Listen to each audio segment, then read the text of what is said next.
December 4th, 2018. What's going on, everybody? Welcome to the Koeneke Hour here on a Tuesday evening in Sacramento. A very cold evening in the Valley in California. What's going on, everybody? After a tough weekend and a couple days for me, we're back here on the Koeneke Hour for the last show of the semester. Next week, I will be kicked off the show due to Sac State basketball.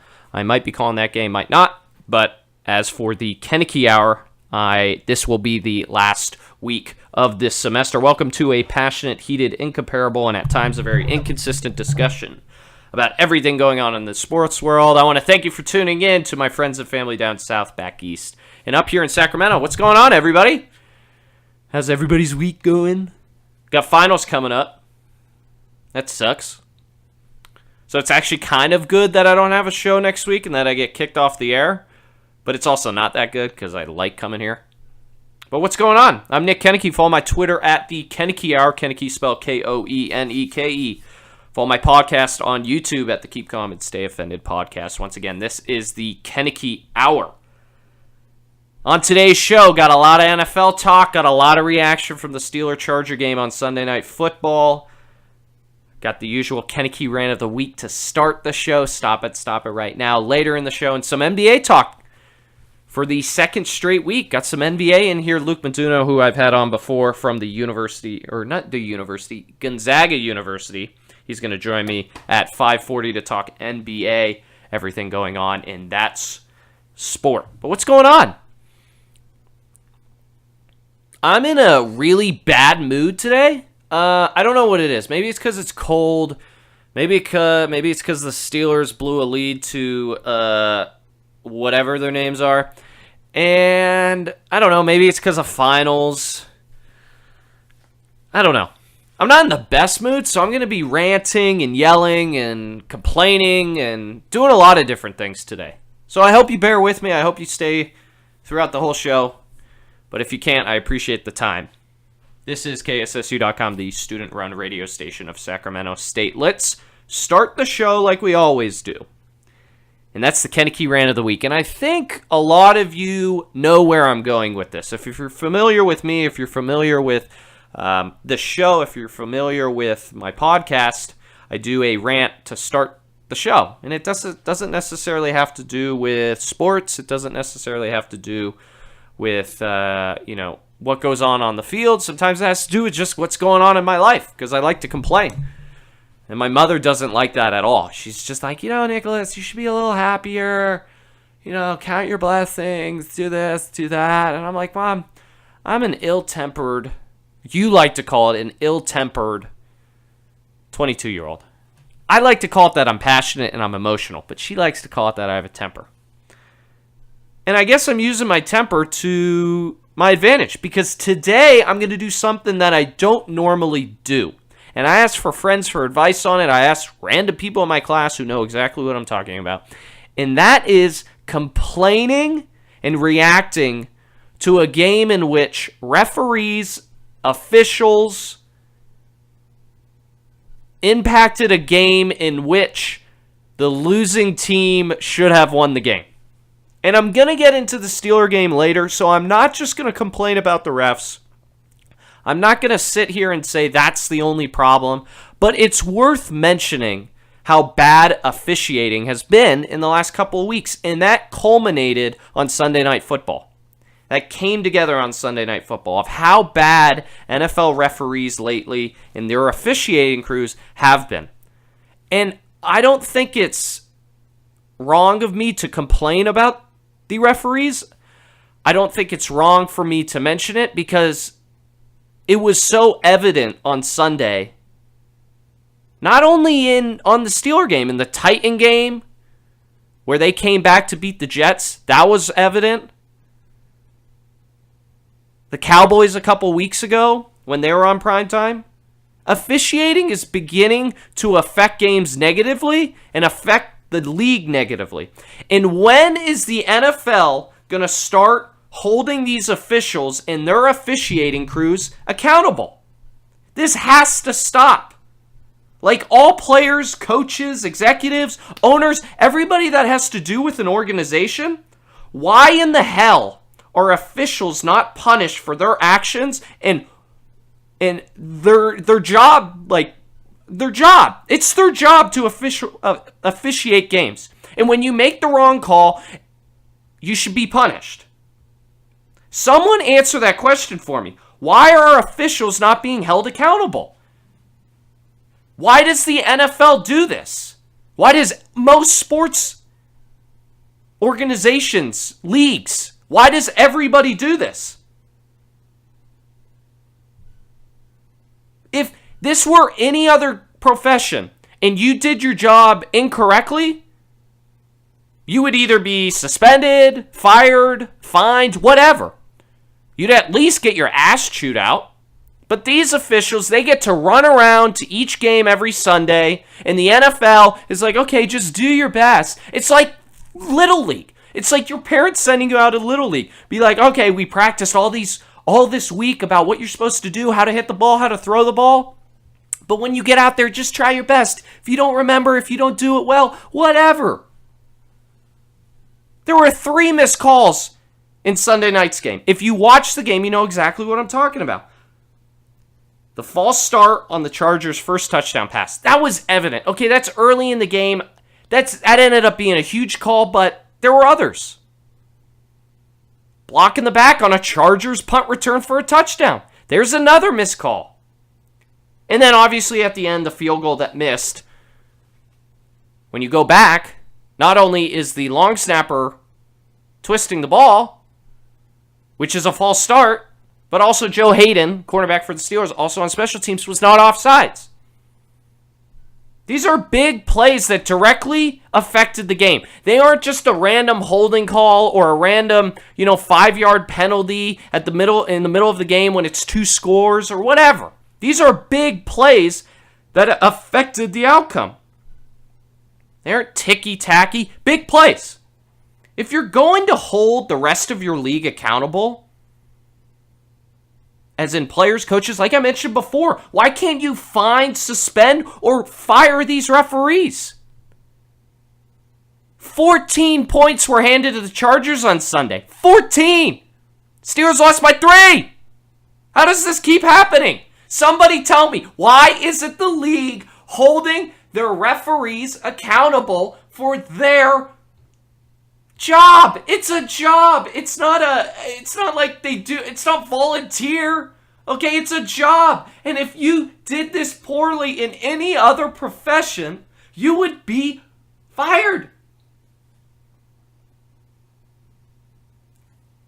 Let me ask this question. How do problems get fixed in the real world?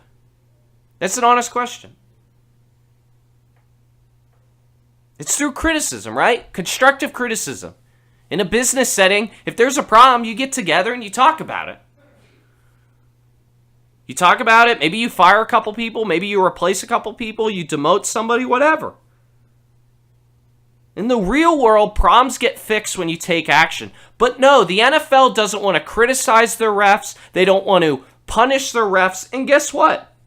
The NFL will also not allow the coaches, the players to speak anything ill about the referees, because if they do, they'll fine them.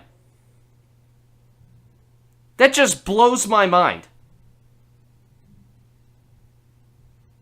The NFL will not allow the people in which that create the revenue for your league to criticize a bad performance from an officiating crew?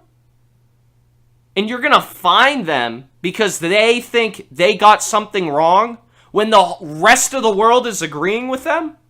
That doesn't make sense to me. The officiating was that bad and has been that bad for a couple weeks now. In the NFL, they're just, Roger Goodell and that whole front office, they're just little pin squeaks over in New York. Just, we don't want to offend anybody. We don't want to do this. We want to hold up the standard of the NFL. We want to protect our officials because it's a union. Blah, blah, blah. BS. BS.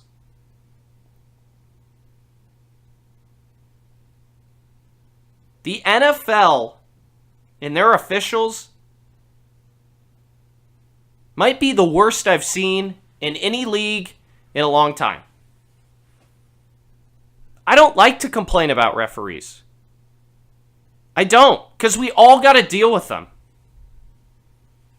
Everybody's got to deal with poor officiating in every sports league.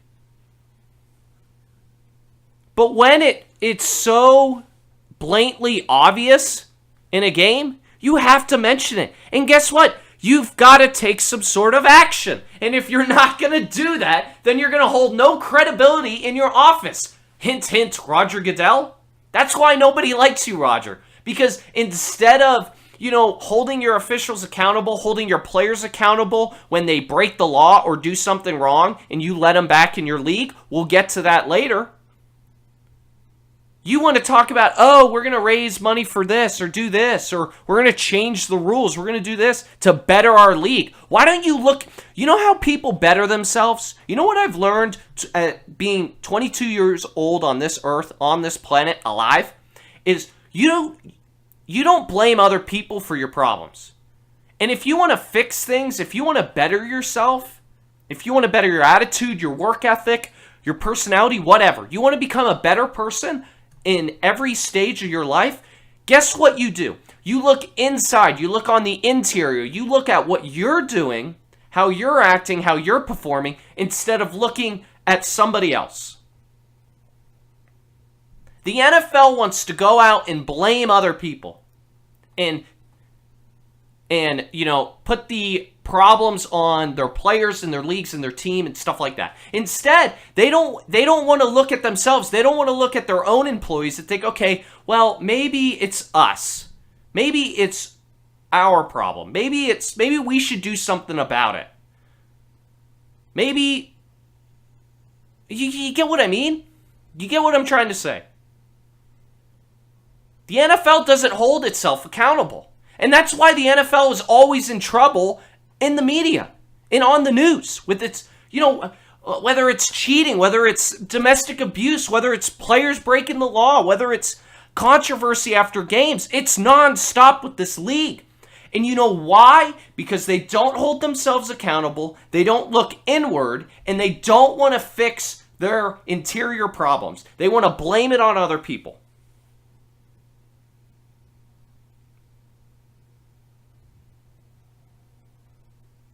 That's it. That's the Koeneke Rant of the Week. It's ridiculous. And I'm just so sick of it. Nothing's going to happen. Nothing's going to happen. I know. And that's why I don't complain about the referees, because I know nothing's going to happen. The NFL's going to do nothing. 525 here on KSSU.com, the student-run radio station of Sacramento State. I'm Nick Koeneke. Let's move on to what happened in the NFL in Week 3 quickly. Did anybody catch the games over the weekend? I caught a couple. I didn't watch heavily as I normally do on Sundays. I watched a couple games. Didn't really, I was doing homework at the same time, so I wasn't, sitting down watching games. But I did catch a couple things. Obviously, the officiating has been terrible. So that was one of my impressions, and one of the things that I noticed this week that kind of piggybacked off of last week. And what about this week? How nice of a change of pace it is with the defenses showing up this week. Low scores across the board. There were a lot of turnovers. That was really nice to see as a fan, because week after week you keep seeing in the NFL, kind of like in the NBA, you just keep seeing scores go up and up and up. It's like, well, I want to see the other side of the ball do well. I want to see people manage the clock. People don't like low-scoring games. They like offense. I'm with you. I like a decent amount of points, but I also want the defense to show up, and I want the defense to make some plays and, show up. So that was really nice. A lot of low scores throughout the NFL this week. And what about the playoff picture? It's now taking shape. And what I've noticed is, for whatever reason, maybe it has, maybe it hasn't, but this year there are so many more teams that are still in the hunt and that are right there. And if they could just put a couple games together, they're right there in a playoff spot. I don't remember a year that it's been like that. The Titans, Colts, Vikings, Cowboys, those are all teams that are right there, but you can't really read. Are they a playoff team? Are they not? Will Kirk Cousins lead the Vikings to a playoff spot? Everybody thought they were going to the championship game. Maybe not, maybe. Cowboys all of a sudden are, have won a couple in a row. They're right there. Titans seem to show up and then not show up. I mean, they almost get beat by the Jets at home, but they beat the Patriots a couple weeks ago. Then they lose to the Texans. That's another team. Colts, didn't they win 5 in a row? Andrew Luck looked like the comeback player of the year. And then they don't even score a point in Jacksonville, who's a complete mess. That score ended up being 6-0. So, again, I didn't watch a lot of, the other games. I kind of just had them on in the background. I was looking over on occasion. But I didn't really... there were nothing that enticed me or really, intrigued me to be like, oh, I got to watch this game. I got to focus on this. I got to do that. So let's move on to the Steeler game. Yet again, the Steelers find a way to ruin my weekend, so to speak. Steelers lose a heartbreaker to the Chargers, 33-30 on Sunday Night Football. They lose a game in which they should have won, and a team that they should beat, quite frankly. And if you're a Charger fan out there, if you're listening and you're saying, oh, they shouldn't have, we're a great team, blah, blah, blah. Well, you're a good team now. I came into the show... but I went into the Steeler game thinking about, hey, what am I going to talk about on the radio, if all goes to plan.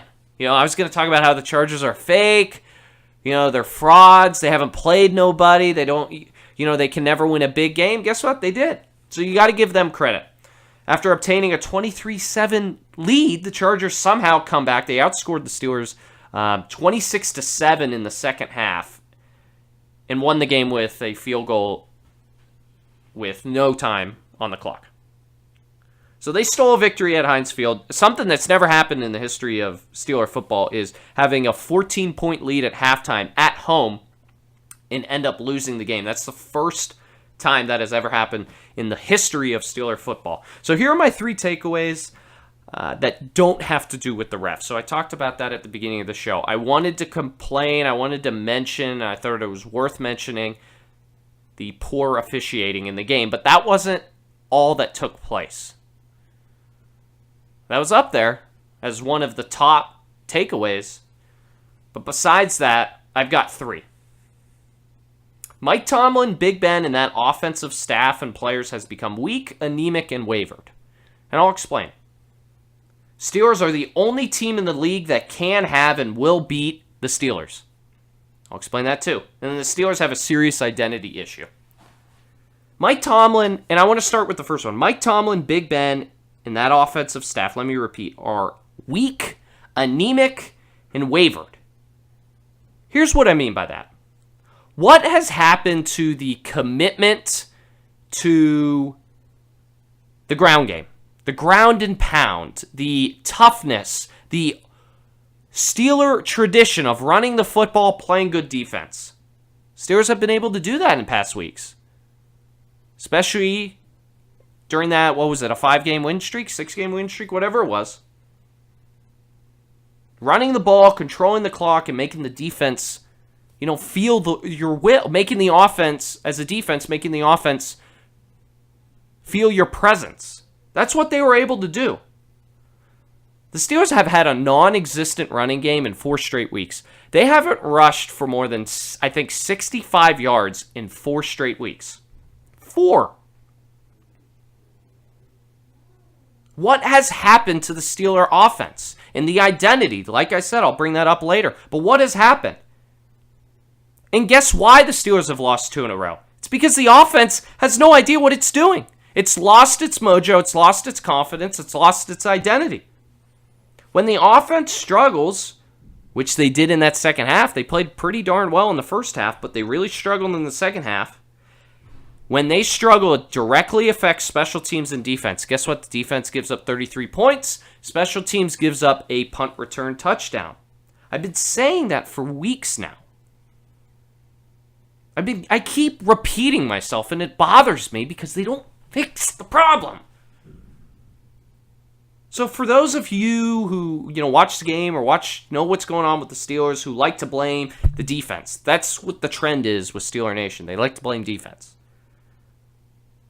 You should be putting more blame on the coaching staff and the offense. Because you just got to look at the results of the game and the stats. Look at the Steelers' schedule, man. When their offense controls the clock, runs the ball well, they win. Beat Atlanta doing that, beat Cincinnati doing that, beat Cleveland doing that. But when they don't, they lose. Kansas City lost, Baltimore lost early in the year, and then Denver, LA, when they just don't stick to a game plan. What happened to the game plan? What has happened to this offense and this team? Steelers are the only team, in my opinion, that can have and will beat themselves in the Steelers. Steeler offense has no intimidation factor whatsoever anymore. Ben looks like a dumbass back there throwing the ball. He just doesn't look well. Connor's not getting the ball, so you can't get him any... You're not giving him touches. I know he's not running relatively well, but you're also not giving him the ball. You're not giving him a chance. But the Steelers are the only team, in my opinion, that can, will, have, and will beat the Steelers. I came into, that game and thinking like, talking about how the Chargers haven't beat anybody and they're frauds. Well, the Steelers are the frauds. Who have they beat? They've beat a lot of losing teams. Best team they've beaten is Baltimore. They tied Cleveland, lost to Kansas City, beat Tampa, who's a losing team, beat Atlanta, losing team, Cincinnati, losers. Cleveland again, losers. Carolina, losers. Jacksonville, losers. Guess what? Against winning teams and teams that are fighting for playoff spots, all losers. Denver, LA, Kansas City, and Baltimore. So you know who the real frauds are? The Steelers. The Steelers lose when they beat themselves. And that's what happens with most teams, but more evident with the Steelers. Not one team this year has beaten the Steelers straight up. In my opinion, they haven't. Kansas City game. Roethlisberger threw like 3 picks. Baltimore game. Roethlisberger had more turnovers. Denver. Roethlisberger had more turnovers. LA. Roethlisberger had more turnovers. Catch the theme that I'm trying to exuberate on you people? Also, lack of running games in that. A lack of commitment to the running game. Just try it. Lack of trying to control the clock, keeping the offense off the field. Because that's how you win in the NFL nowadays. It's not about how you outscore people. It's about keeping the other team's offense off the field. It's not about putting up 45 points. No, it's about keeping Tom Brady, Drew Brees, Aaron Rodgers, Phillip Rivers off the field. That's what you do. And when you don't, you're going to get beat. I don't care who you are. I don't care what defense you are. You're going to get beat. Steelers aren't doing that right now.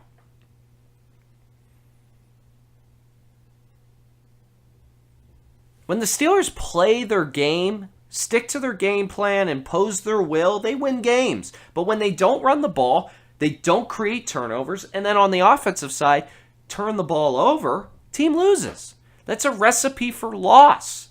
That's a recipe for losing. I said that last week. And that was really evident against the Chargers. Ben throwing a dumb interception again. Special teams give up a touchdown. Connor doesn't get the ball. You don't even commit to a running game whatsoever. Roethlisberger throws another 45 passes. I don't care about the stats. The stats lie to you. But they also show a story. And they tell a story of how a team wins, how they don't. Steelers win when they control the clock, run the football. They lose when they just let Roethlisberger sit back there like a fat slob and then, let me try this person. And that leads into my final point, that they have a major identity issue. Think about it. Who are the 2018-2019 Pittsburgh Steelers? Who are they? Week after week it changes, it feels like. Are they a running, methodical team? Are they like a tough, in the trenches, we're going to run down your throat, we're going to throw with our so-called great quarterback? when we need to? Are they a spread you out, score 35 points team? Are they a defensive team? Are we going to win our games by playing good defense? Is their quarterback, Ben Roethlisberger, is he a Super Bowl caliber, playing to the potential of being a Super Bowl quarterback? No. But who is this team? That's an honest question. Who is this team? Who are the Pittsburgh Steelers? Week after week, it changes. Week after week, you think, oh, they're doing great in this, doing really bad in that, and then the script totally flips. Who is this team? Is it a playoff team? Hell no. They haven't beat anybody. And then they got the trap game of all trap games this week going to Oakland, a game in which I will be at, I mentioned. But who are the Pittsburgh Steelers? It's insane how an identity of a team can directly correlate to wins and losses. And that's what has happened to the Steelers. They should have, 3 losses in a row? Because they should have lost to Jacksonville. Should have. Who are the Pittsburgh Steelers? Beats me. All right, 5:38 here on KSSU.com, the student-run radio station of Sacramento State. I'm Nick Koeneke. Thanks for tuning into the program.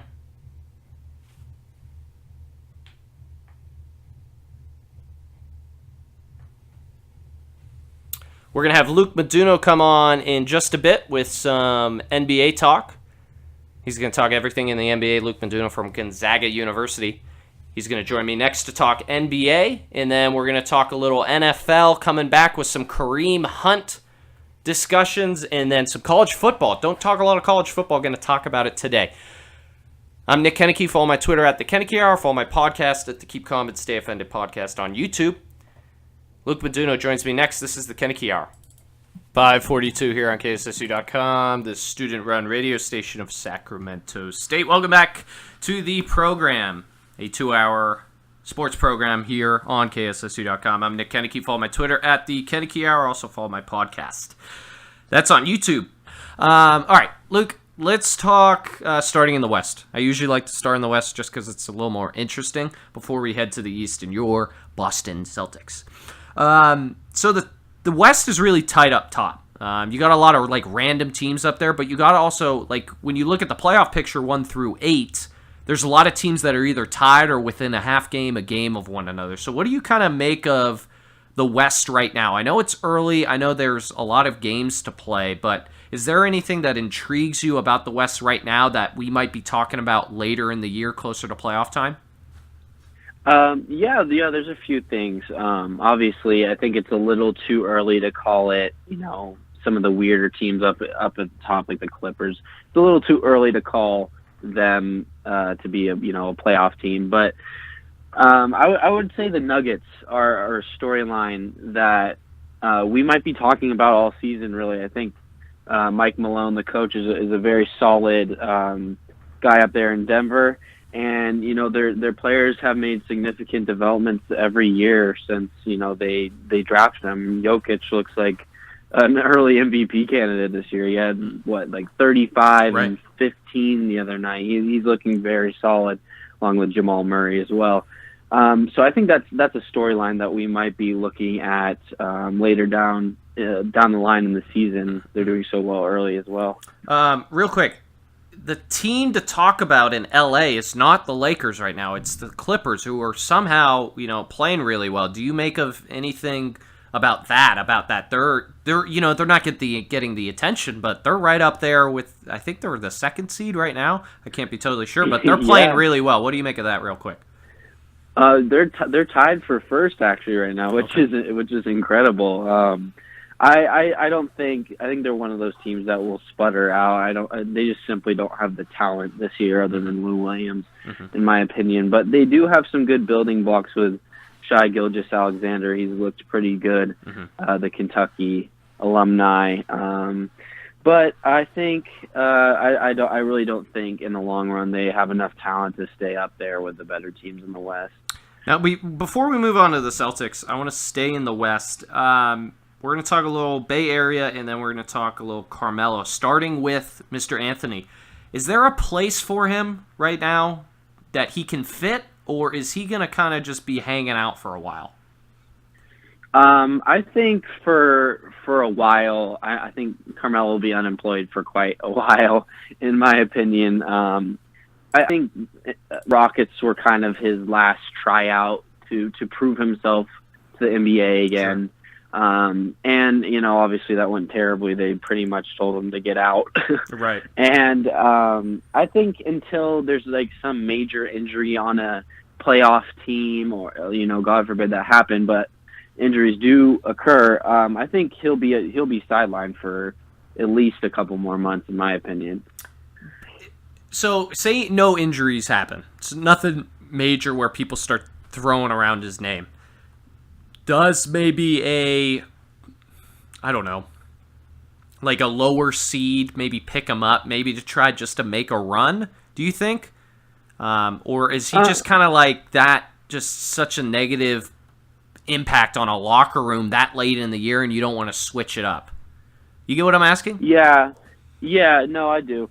I really don't think so. I mean, unless the team believes that they have some sort of chance against, the top-ranked teams in their conference, I really don't think he's worth the trouble, even if it's a one-year deal on a minimum. Mm-hmm.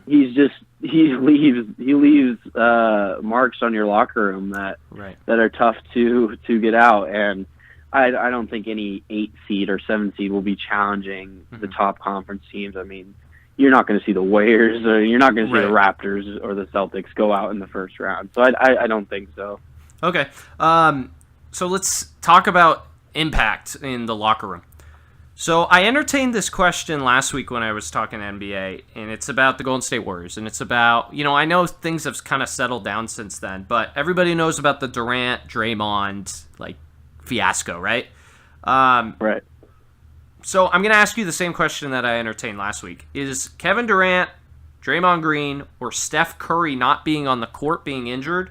What out of those three, who's the biggest problem for that team right now? I think the biggest problem is Steph not being there. I mean, although everybody, when he's there, they kind of trash him. They say, "Oh, KD's carrying you," and all of that. I think he is just honestly, I think he's a leader out there for them.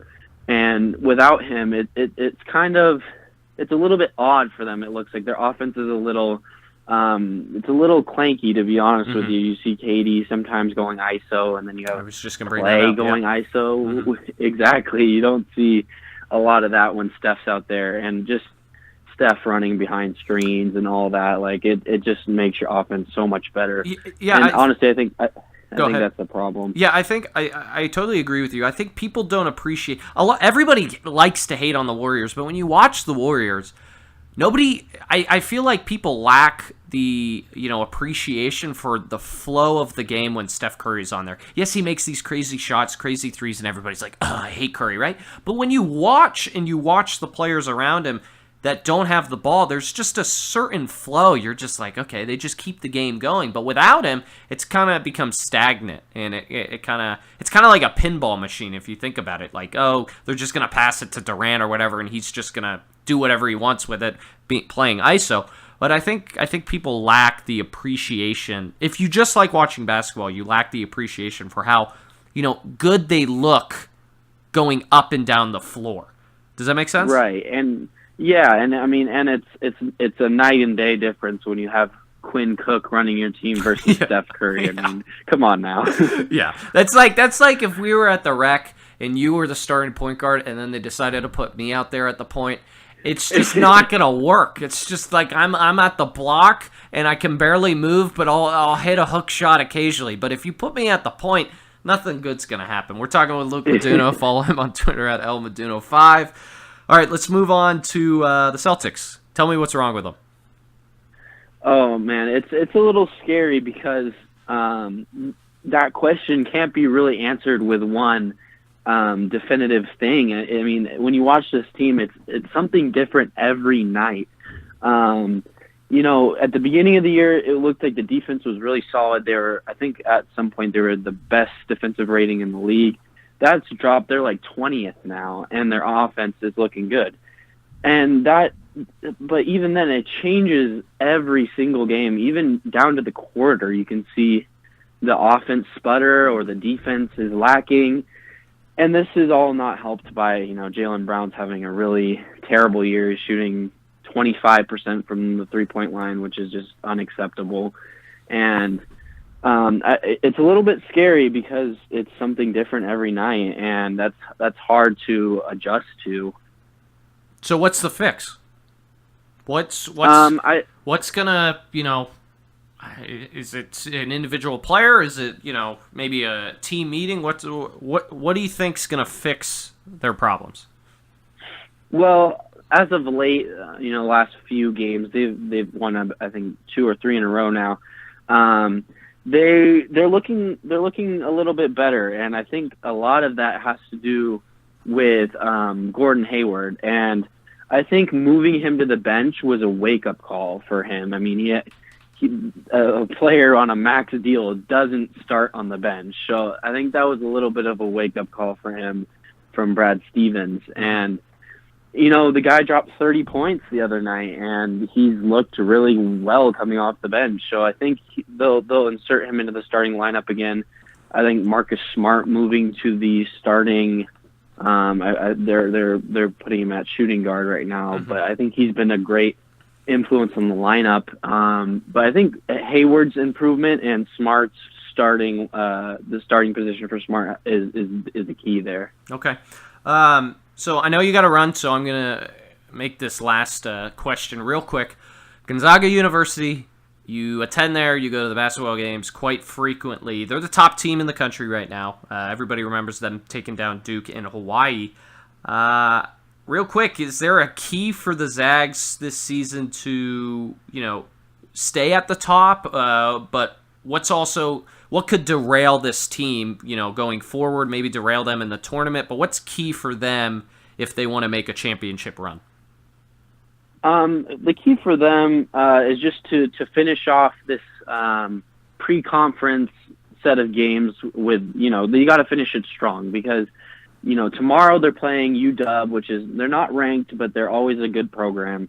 And then I believe next week they go on the road and they face number 7 Tennessee and number 14, I believe they are, North Carolina, and that's in Chapel Hill. So they're going to need to finish those games off with a statement, with strength.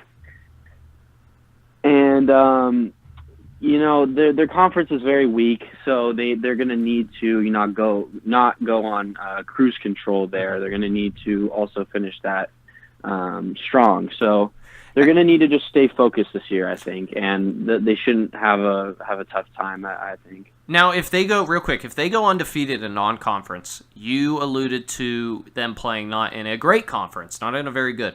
It's so hard to go undefeated, but do you think realistically that could happen?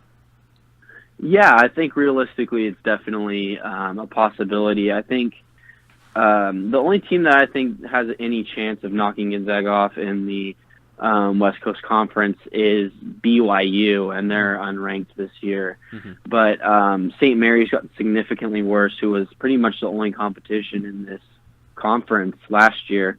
So I think BYU is the only threat. But other than that, I think they can definitely go undefeated. All right, that's Luke Meduno. You can follow him on Twitter at LMeduno5. Hey, man, I appreciate the time. Keep your head down and study hard for those finals. I know it's your first final session in college, and it's going to suck, but good luck to you. Yes, sir. Thank you. You too. Okay, I'll talk to you soon. Okay. Bye. That's Luke Meduno. You can follow him on Twitter at LMeduno5. 557 here on KSSU.com, the student-run radio station of Sacramento State. What's going on, everybody? If you're just tuning into the program, I'm Nick Koeneke for some sports talk. The Koeneke Hour on Twitter. Keep calm, stay offended podcast. That is on YouTube. Let's switch gears. We're going to go back to football. We're going to stay with the NFL, and then we're going to move over to college football. Now, I wanted to bring up a subject that has been one of the top stories, so to speak, in the headlines, and that's what's going on in Kansas City and running back Kareem Hunt. And I just wanted to bring him up, and I just wanted to bring up this story and tie it into my next segment, and that's Stop It Right Now. But I thought it was worth, giving my input and giving my opinion on this. So let's get right into Stop It Right Now.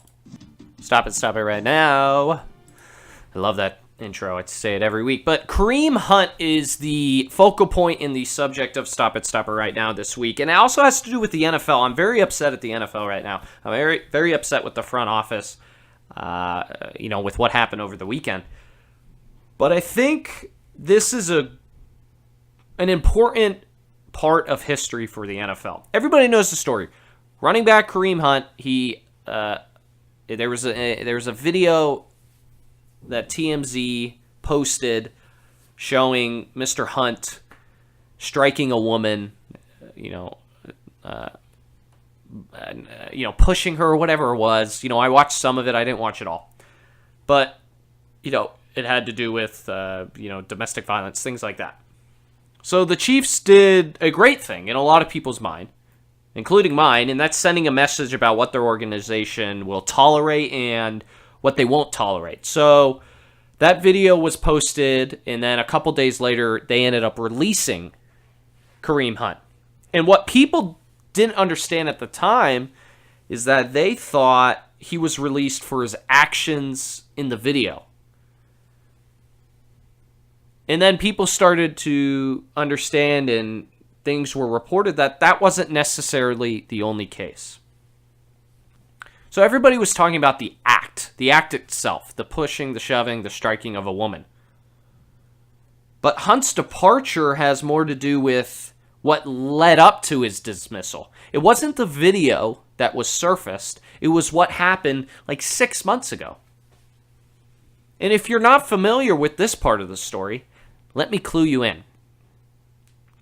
Kareem Hunt was approached by the organization, the front office of the Chiefs, and they heard about this and they knew about this. They just never saw the video. And they asked Kareem about his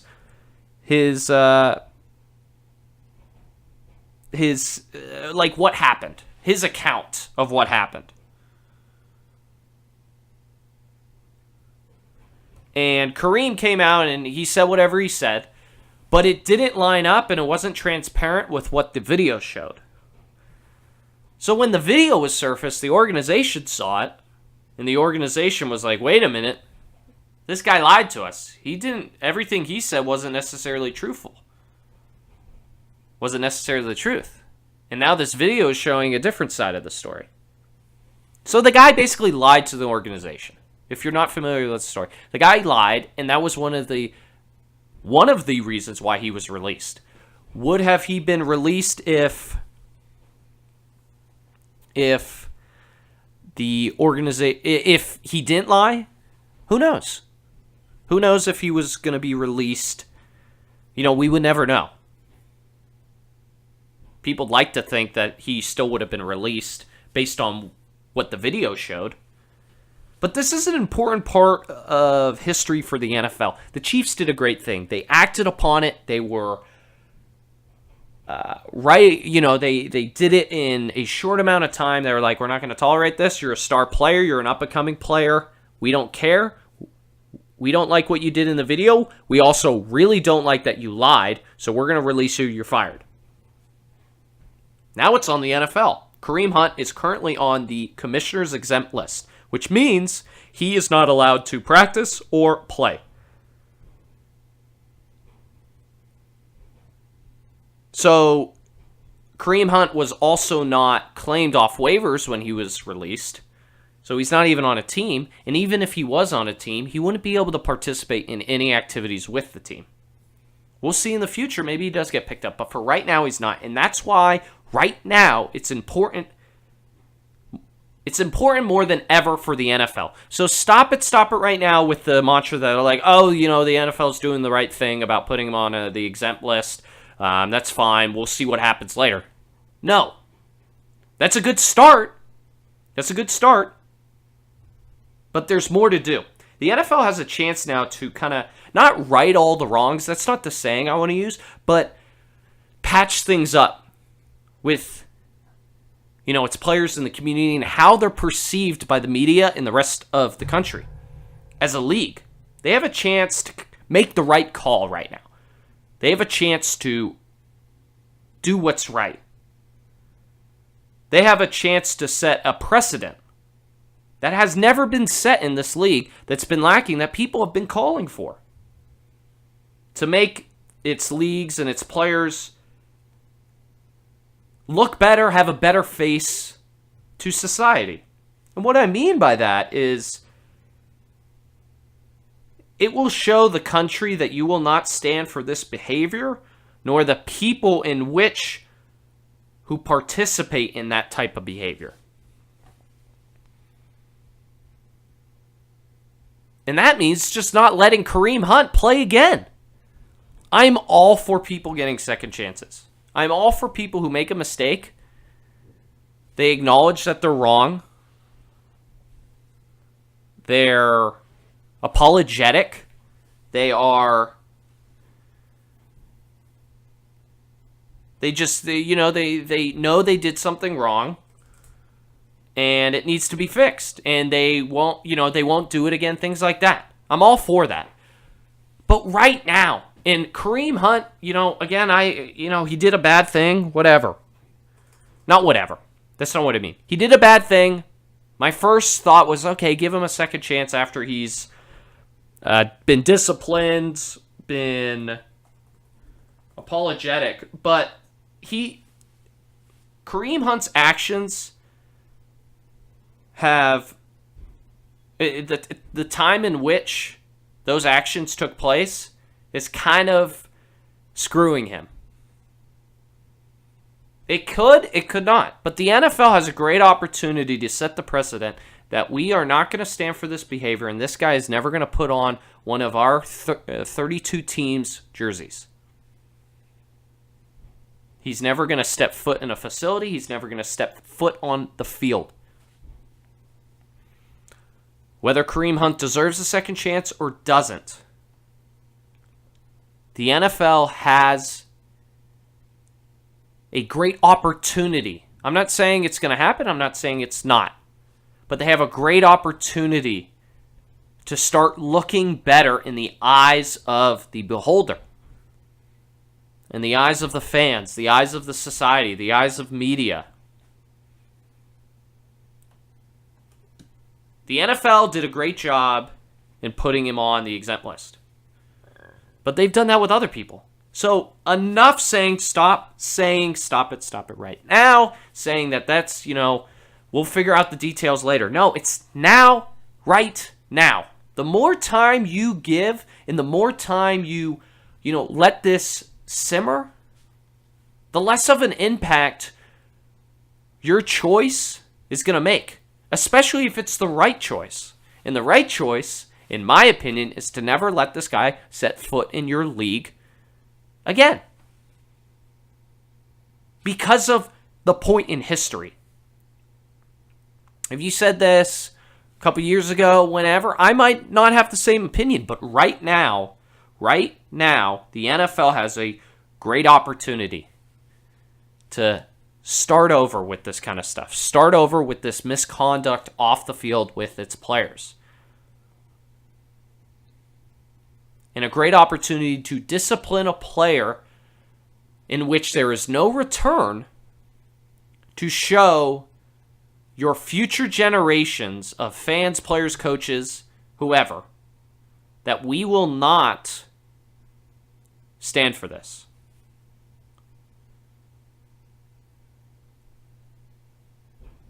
Do I think that's going to happen? No. Do I hope it happens? Sure. We'll see. But the job isn't done yet with this story. The story isn't done yet. And in Kareem Hunt's case,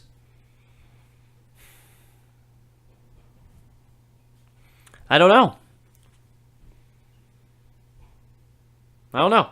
It's a sensitive and it's not an easy topic to discuss. You saw it on Monday Night Football. They brought that up on live television. You don't do that when you're trying to call a game. You're talking to Jason Wynn about domestic violence. Dude, you got a football game on there. Talk about that in the pregame, halftime, or postgame. Don't talk about it when there's on the field, when action is being taken place. So it's kind of a weird, sensitive subject. If you're kind of like sitting back in your chair and you're like, oh, what's Nick going to say? You should feel that because it's kind of like, ugh. Guy broke the law, things like that. He lied. I think the lying was the the breaking point for this. If he didn't lie, if he was completely truthful, then I totally understand teams or the NFL itself giving the guy a second chance. I really do. But the fact that he lied, adding on to the despicable act in which he partook in, then I don't think he deserves a second chance. And once again, I'm all for giving people second chances when they act accordingly. 609 here on KSSU.com. I'm Nick Koeneke. Twitter, the Koeneke Hour podcast. Keep calm and stay offended on YouTube. We're going to take our last break before we head into our final segment, and that's going to be college football. So if you're a college football fan, make sure to tune in and make sure to stay put as I will talk about what is happening in college football playoff, New Year's games, things like that. Urban Meyer, maybe we'll get into that. But stay put. You're listening to the Koeneke Hour here on KSSU.com. Did anybody hear the story about the Rudolph, the movie Rudolph, the red-nosed reindeer? Anybody been hearing about that? I keep seeing that on social media, and apparently like some whatever magazine or blog or some website was talking about how it's like insensitive now. I didn't watch the video and I didn't really hear it, but it's now people don't want to show Rudolph, the movie Rudolph, like the old one, like back in the day, because it's whatever. It like offends people or people. I don't read, okay, so I don't know the whole story, but I saw that and I'm just like, you gotta be freaking kidding me. Like how many times do you gotta be offended in a day into which to make yourself happy? Like people don't watch the movie, okay? But Rudolph was like when I was a kid, like that was what you watched, and everything was fine. You don't think about the repercussions or the impact it has. Why are people so offended nowadays? I don't get it.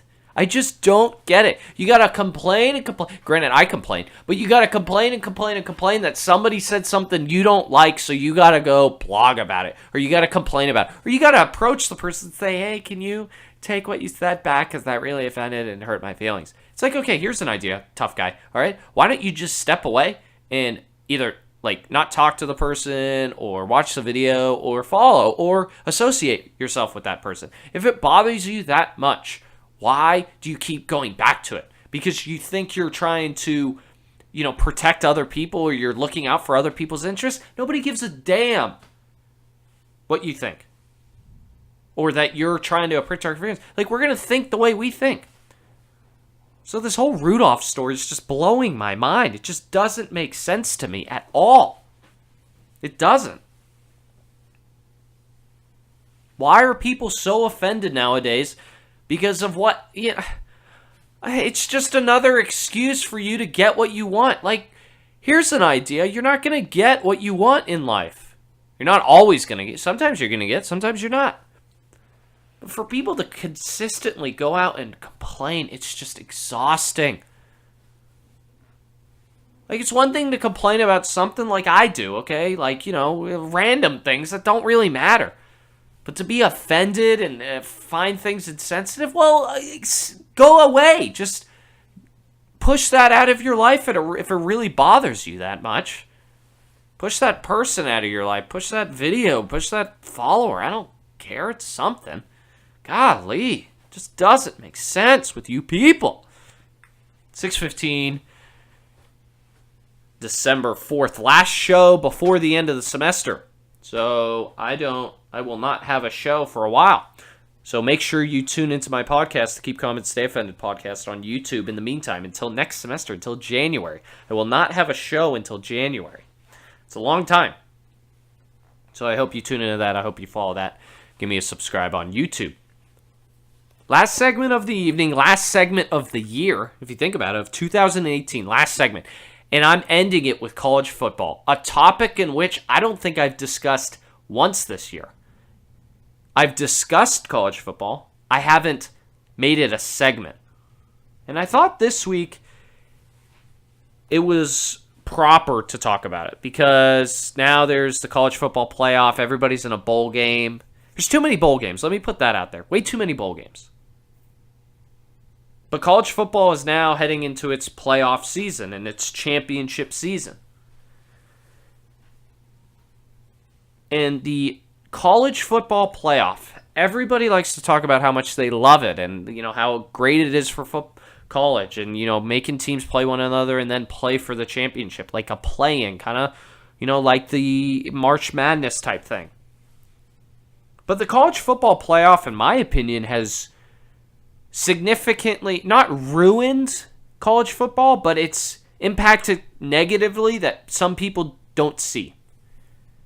It isn't all that bad, but it has its flaws. Listen, I don't really care who gets in and who gets out. I don't like watching college all that much. I really don't. I'll watch it. Like on Saturdays, I probably watch, I watch a couple games. I don't watch the full entirety, but if it's on, I'll watch a couple minutes or whatever, if I've got time. But I don't focus my attention on college. There's too many teams, too many conferences, too many bowl games, too many play-in games, too many scenarios, things like that. And people love that. A lot of people love that because there's so much madness in college. I just can't, wrap my head around it. I can't. What I'm here to discuss today is that the college football playoff now has prolonged the NCAA season to where it's ruining the season itself and ruining the football, ruining football itself. And what I mean by that is it's weakened its playoff bowl season. Remember back in the day, the New Year's Six bowls were like, oh, they're so great, and winning the Rose Bowl means so much, and winning, the Sugar Bowl is really great, and stuff like that. There are way too many bowls. All you need to do is win 6 games in the college football season. You could be 500, 6-6, and you'll go to a bowl game, acting like your season was a success. Way too much in between time between championship games. Think about it. The bowls aren't till the end of the year. It's the 4th of December. Too many bowl games, too much time in between the games, and the system is obviously flawed because year in and year out, somebody complains that their team didn't get in. Too many teams, too many games, just too many too manys. That's what's wrong with college football. You might think, oh, the playoffs are really great. What are you talking about, Nick? Sure, it's great entertainment. But when you end the season, when you end the conference championship, bowl games aren't played for a while. And even when they are played, they're meaningless. You have Texas Southern taking on Illinois in the GoDaddy Louisiana Southern Bowl or whatever. Just these random where it's I don't care. I don't care about this game. I don't care. Who cares who wins? And then your team, I know financially it's great. If you win a bowl game, the NCAA gives your university a ton of money, so I understand that. But it's watered down. It's diluted how important some other games are. And how important and how fun it is to watch the real bowl games. And I think the college football could benefit by eliminating most of their bowls and making the important bowls, Rose Bowl, Sugar Bowl, things like that, like the high bowls, actually championship games and games that people care about. I think the quality of competition would go up. The quality of play would go up, and then teams would be fighting more and more to get to those bowl games. That creates more madness, more interaction with the fans, more analysis about, who's going to get here, who's going to get there. I think they need to eliminate half their bowls, and then those other random bowls that aren't great, like the Sun Bowl, the Outback Bowl, where, big-time programs who didn't have that great of a year go to those and play those. Maybe those are like the playing games, where if you win those games, you get to go play in this game, and then this game leads to the Rose Bowl or something like that. But college football has become a point where it's like, okay, you win your conference at 9-3, but you're going to, some random bowl. It just doesn't matter. Unless you're undefeated or have a one loss or you're within the top 6 of the rankings, nobody really cares. Nobody who's outside your program necessarily cares about what's going on with your team or organization. That brings down competition, that lowers it, it decreases it, and it decreases the amount of madness that college sports likes to provoke and promote. How crazy it is. Anybody can win on any given Saturday. Things like that. Something like college basketball does. March Madness is great because, you just win, you got to get in, and then anything can happen. But when you have these like the NIT for basketball, it's useless. That's what every little bowl is. Where you're playing a 6-6 team's playing a 6-6 team. Like, oh, it's so successful. We won the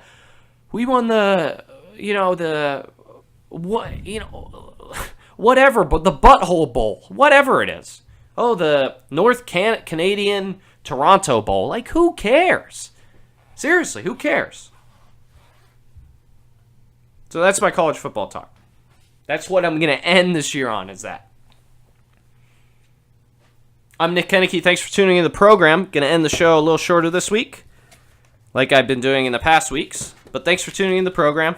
Once again, this is my last show of the year, so I will not be on the air for quite some time, but make sure to check out my podcast on YouTube at the Keep Calm and Stay Offended podcast. Check out my Twitter at the Koeneke Hour, where you can follow everything going on with me and the show and sports and my reaction to things that happen in sports.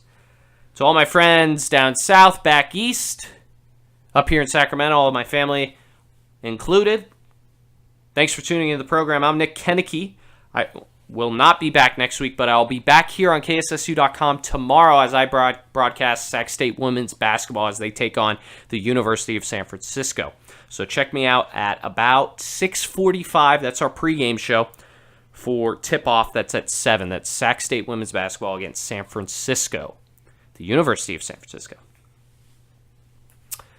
Hopefully when I come back in the new year, I'm a little in a better mood. Hopefully the Steelers, start getting their act together, because that's the main cause of my stress and the main cause of my anger that likes to come out. But once again, thank you for tuning in the program. Thank you for tuning in all semester long. I really appreciate it as we head into the holiday season. I just want to wish you guys a Merry Christmas to everybody who's listening, a Happy New Year, hopefully a healthy and heart-filled holiday season. If you celebrate Hanukkah, Happy Hanukkah, all those others, happy that. But Merry Christmas, Happy New Year. I'm Nick Koeneke signing off for the last time in 2018. I'll see you guys in 2019 as I sign off for the last time. Once again, I'm Nick Koeneke, Twitter, the Koeneke Hour podcast, Keep Calm and Stay Offended podcast. Thanks for tuning in, and I will see you guys in 2019.